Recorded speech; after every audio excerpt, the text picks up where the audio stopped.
What is up, party people? Welcome to Madison, Wisconsin.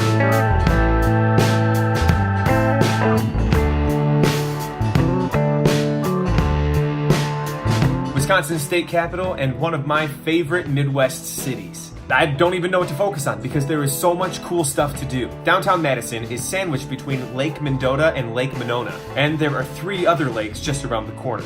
All in all, there are over 15,000 acres of water for your waterlogged adventures. There are several museums that don't charge admission, and you've got to check out Memorial Union Terrace, right on the water on University of Wisconsin-Madison's campus. It is the perfect place to relax, often with some sort of entertainment on the stage, with a lake backdrop and several restaurants to choose from with outdoor seating available.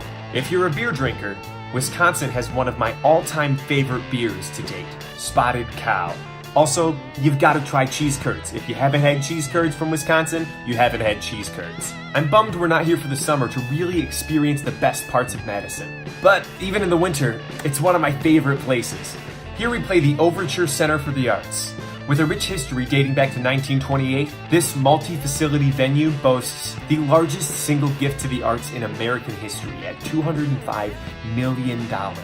In addition to several rooms designed for events like weddings and receptions, it houses the original Capitol Theater, which seats just under 1,100, the Intimate Playhouse with a thrust stage that seats 347, the Rotunda Stage, an indoor amphitheater that seats 200, Promenade Hall, an elegant black box with retractable theater seating that can also be used for events, and the Overture Hall where we play tonight, that seats over 2,200.